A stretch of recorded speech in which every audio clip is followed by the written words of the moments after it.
welcome to my class. I am Shrimati Pushpalata Chaudhary and in front of you. Now we will discuss about vote. What is the vote and what is the polling booth? Do you know nowadays आजकल क्या चल रहा है, हमारे यहाँ चुनाव चल रहे हैं और चुनाव डाल के बिल्कुल अभी अभी खत्म हुआ है। तो अब हम उसका आकलन करेंगे, फिर हम उसके बारे में चर्चा करेंगे। तो क्यों नहीं, हमको उसकी वोकेबलरी भी पता होनी चाहिए।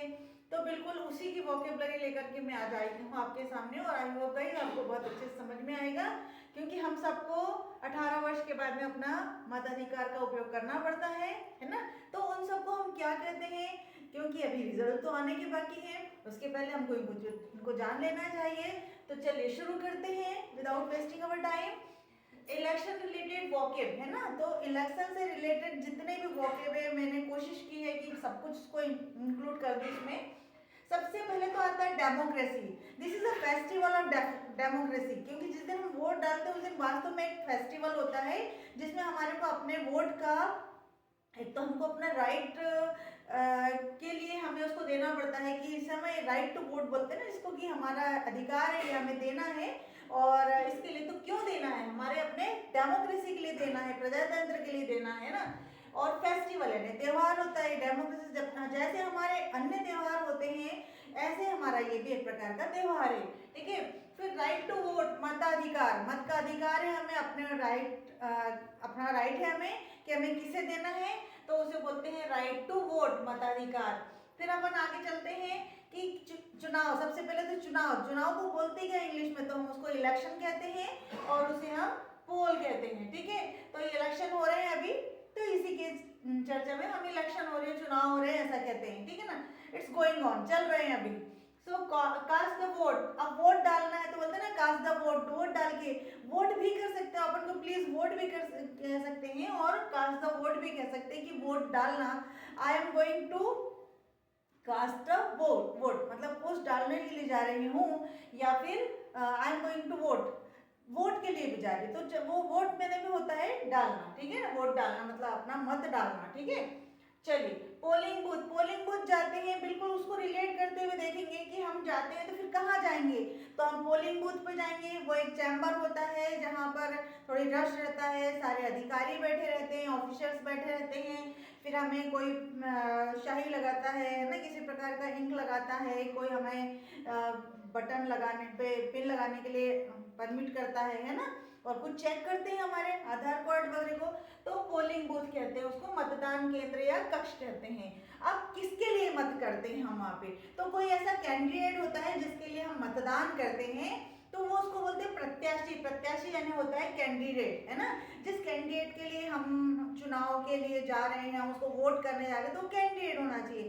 अब कैंडिडेट चुनाव में एक तो होते नहीं, कई होते हैं, तो उसके लिए हमें कोई प्रतिद्वंदी भी तो होता है कि भाई हम किसी एक को देंगे लेकिन उसका विपक्ष में कोई चाहिए, तो उसको बोलते हैं राइवल मीन्स होते हैं प्रतिद्वंदी। उसका कोई प्रतिद्वंदी होगा जो दूसरे लोग उसको दे रहे होंगे, कोई ना कोई तो किसी न किसी पार्टी का रहता है या किसी न किसी को सपोर्ट करता है, तो उसे राइवल कहते हैं और उसको प्रतिद्वंदी कहते हैं हिंदी में। चलिए आगे बैठेंगे। अब जब राइवल हो चाहे कैंडिडेट हो, तो अपनी अपनी चीजों को बताते हैं कि हमारा कैसे पता चलेगा हम सब लोगों को कि कौन सी पार्टी का कौन सा नेता खड़ा हुआ है और किसे हमें वोट देना है, किसकी कितनी ख्याति, हमें कैसे पता चलेगा कौन राज्य के लिए काम कर रहा है, कौन स्थान के लिए काम कर रहा है, कौन विकास के लिए काम कर रहा है, हमें कैसे पता चलेगा। तो वो लोग क्या करते हैं, कैंपेन करते हैं ना, उसको बोलते हैं अपन इलेक्शन कैंपेन, जिसको बोलते हैं चुनावी प्रचार, है ना। इलेक्शन कैंपेन कुछ दिन पहले से चालू हो जाते हैं, कई बार डोर टू डोर जाते हैं, कई बार लाउड स्पीकर के माध्यम से जाते हैं। आजकल तो मीडिया बहुत अच्छा हो गया है ना, इलेक्ट्रॉनिक मीडिया बहुत अच्छा है, फेसबुक के थ्रू हो जाता है, यूट्यूब के थ्रू हो जाता है, बहुत सारी चीजें ऐसी हो गई, इंस्टा के द्वारा हो जाता है। तो इलेक्शन कैंपेन होता है, उसको चुनावी प्रचार कहते हैं। अब आते हैं इलेक्शन कमीशन। अब जो चुनाव करवाता कौन है, तो ये चुनाव आयोग जो होता है वो चुनाव करवाता है, उसे हम इलेक्शन कमीशन कहते हैं, ठीक है ना, कमीशन कहते हैं, ठीक है। अब चुनाव तो आ गए हैं, कमीशन भी हो गया, लेकिन फिर जनता कैसे लुभाएंगे, जनता को कैसे लुभाएंगे कि भाई हम हमें वोट देना, हम क्या करेंगे आगे इन फ्यूचर आपके लिए, क्या हेल्पफुल करेंगे, क्या डेवलपमेंट की हमारी स्ट्रेटेजीज होगी। तो फिर उसके लिए एक मैनिफेस्टो होता है जिसे नीति घोषणा पत्र कहते हैं, वो अपना एक मैनिफेस्टो देते हैं। वही आजकल तो हर पार्टी अपनी अपनी तरफ से भरपूर प्रयास करती है, कोई अगर शेर है तो कोई सवा शेर है, इस प्रकार से अपना मैनिफेस्टो तैयार करती हैं और फिर देती हैं, तो उसे बोलते हैं मैनिफेस्टो।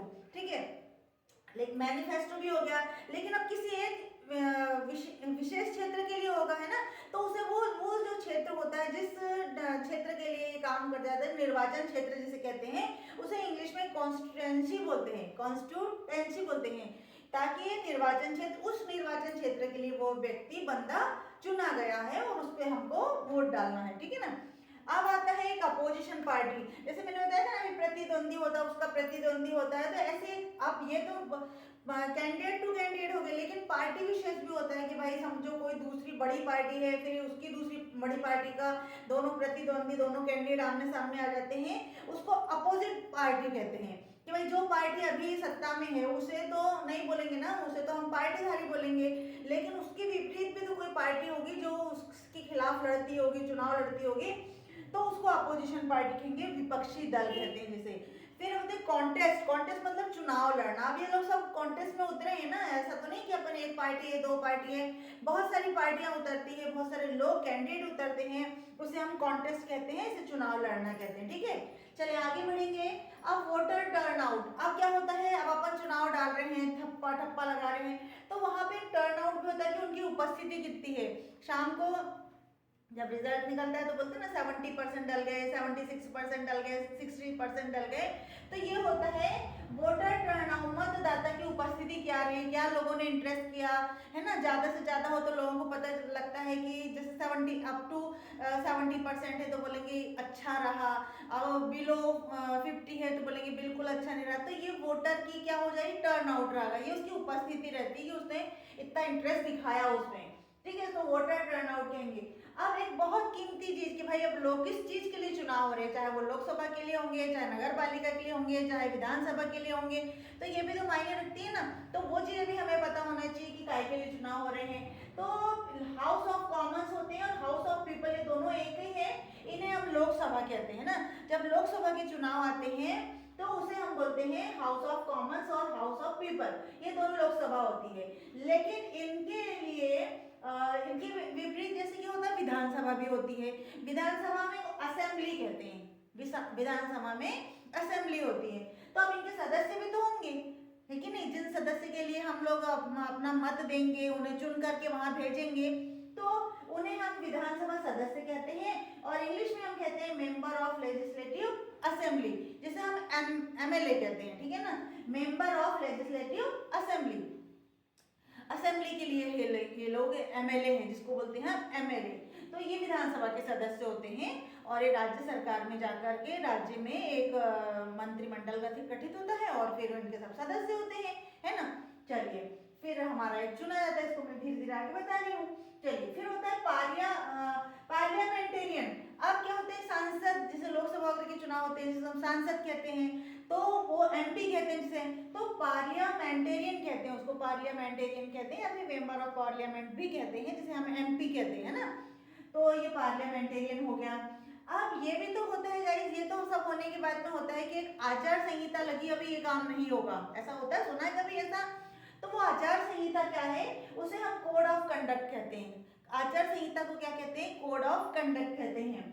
अब ये हो गया, लेकिन ये देखा कि भाई अब कैसे हमारे प्रचार हो रहे हैं, तो प्रचार में आपने सुना होगा कि बहुत सारे राजनेता आ रहे हैं और स्पीच दे रहे हैं या लोगों को एड्रेस कर रहे हैं, तो वो एड्रेस करते हैं, क्यों करते हैं कि क्योंकि वो बताते हैं कि हमारी सरकार की क्या क्या विशेष चीजें थी जो हमने कर ली है, तो वो उसे क्या कहते हैं, उसे हम एड्रेस कहते हैं या फिर स्पीच कहते हैं। वो क्या करते हैं, स्पीच देते हैं, एड्रेस के थ्रू हमें एड्रेस करते हैं कि हमने ये किया है, हम क्यों बेस्ट हैं, सब अपने आप को बेस्ट बताते हैं ना, तो वो क्या उन्होंने किया है उसके लिए वो एड्रेस करते हैं अपन लोगों को। ठीक है, फिर है प्लेथरा प्रॉमिस होते हैं। फिर ऐसा होता है, एक प्लेथरा प्रॉमिस कहते हैं जिसको ढेर सारे वादे करके जाते हैं कि कि यदि आपने इफ यू अगर हमें जिताया तो हम ये काम करेंगे, बहुत सारा मैनिफेस्टो होता है ना उनके पास, तो उसको बोलते हैं प्लेथरा प्रॉमिस, ढेर सारे वादे।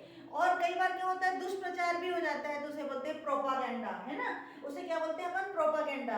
अब जरूरी तो नहीं कि सब लोग एक अच्छा अच्छा प्रचार होते हैं, कई बार कोई बहुत ज्यादा ऐसी अफवाह भी हो जाती है, दैट इज कॉल्ड दुष्प्रभाव, है ना, कि प्रोपागेंडा फैला रहे हैं, ऐसा बोलते हैं ना, प्रोपागेंडा फैला रहे हैं, किसी पार्टी को हराने के लिए उसका प्रोपागेंडा फैलाते हैं, ठीक है। वायलेट, वायलेट यानी कानून उल्लंघन करना, से वायलेंस करते हैं, कई बार बिना वजह की लड़ाई झगड़ा हो जाता है या किसी प्रकार का वाद विवाद हो जाता है, उसको हम करते हैं वायलेट करना। वायलेट करना मतलब कानून का उल्लंघन कर रहे हैं कि भाई आपको पता है कि जब आचार संहिता लगी है ये काम आपको नहीं करना है, सीधे सीधे डोर टू डोर जाकर के आपको मिलना है, बड़ा बड़ा कुछ ऐसा वो नहीं करना है, दिखावा नहीं करना है, कोई से फोटो सेशन नहीं होना है, कुछ बहुत सारे रूल्स रहते हैं उसके। तो वहां पे अगर वो नहीं माना है आपने तो उसको बोलते हैं वॉयलेट, मतलब कानून का उल्लंघन कर रहे हैं। फिर आते हैं पोल बाइकॉट, चुनाव का बहिष्कार भी कर देते हैं कई बार। कई ऐसे गांव होते हैं, कई वैसे नगर होते हैं जहाँ पे आपने सुना होगा कि पोल बाइकॉट कर दिया। क्यों बाइकॉट कर दिया? जैसे मान लो सपोज उन्होंने लास्ट चुनाव में कुछ वादे हुए होंगे और वो उन्हें पूरा नहीं कर पाए, वहाँ का जो कैंडिडेट था, वहाँ का जो प्रत्याशी था वो पूरा नहीं कर पाया, तो उस चक्कर में लोगों के अंदर एक बोलना चाहिए फ्रस्ट्रेशन रहता है, तो वो बोल देते हैं कि हम इस चुनाव का बायकॉट करते हैं क्योंकि हमें तो उतनी सुविधाएं नहीं गई, क्योंकि हमने तो चुन के आपको वहाँ पे भेजा था कि हमने कुछ अच्छा काम करना हमारे राज्य के लिए, हमारे गांव के लिए, हमारे नगर के लिए, जिसके लिए। तो इस प्रकार का कई बार बायकॉट भी लोग कर देते हैं, उसको बोलते हैं पोल बायकॉट, यानी चुनाव का बहिष्कार करना। अब बोलते हैं ट्रायम्फ। ट्रायम्फ का मतलब होता है कि विजय प्राप्त। अब सब कुछ होने के बाद में हम किसका वेट कर रहे हैं बड़ी बेसब्री से, कि जैसे ही 28 डेट आएगी और अपन उसका वेट कर लेंगे कि अब हमारे यहाँ रिजल्ट निकलने वाले हैं, तो उसको मतलब ट्रायम्फ, विजय प्राप्त करना, खुशी से पागल हो जाना, मतलब ट्रायम्फ कहते हैं कि अब मतलब बहुत बहुत ज्यादा एक्साइटमेंट लगता है, जैसे बिल्कुल कीन डिजायर रहती है कि नहीं हम तो जीत जाएंगे, हम जीत जाएंगे, और वह ईगरली वेटिंग करते हैं कि, तो उसको बोलते हैं ट्रायम्फ, विजय प्राप्त करना या खुशी से पागल हो जाना। सब लोग बहुत पॉम्प एंड शो करते हैं, पटाखे फोड़ते हैं, है ना, और क्या करते हैं, डांस करते हैं, और रंग गुलाल और सब कुछ होता है, बैंड बाजे बजते रहते हैं, जुलूस निकाला जाता है, तो उसको मतलब उतनी ज्यादा विजय प्राप्त कर ली तो उसको बोलते हैं ट्रायम्फ, ठीक है।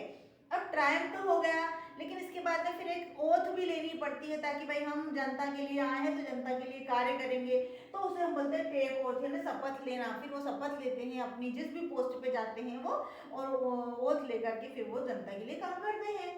फिर अब आते हैं अलायंस। अलायंस एक बहुत अच्छा शब्द है आज के समय में, गठबंधन, दैट इज कॉल्ड गठबंधन।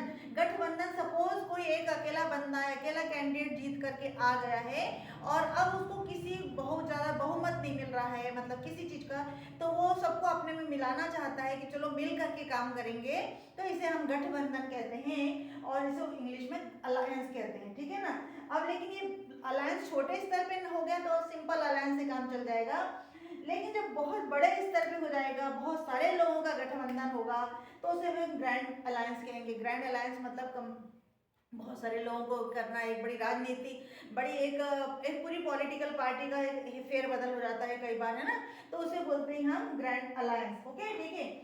और फिर क्लियर मेजोरिटी, कई बार क्या होता है कि क्लियर मेजोरिटी मिल जाती है, कि कोई एक पार्टी है सपोज, तो उसको 75, ऑलमोस्ट 75 अप टू 70% उनको मिल जाता है, तो वो उसको बोल सकते हैं कि आप क्लियर मेजोरिटी में हो, तो आपको किसी प्रकार के अलायंस की जरूरत नहीं है।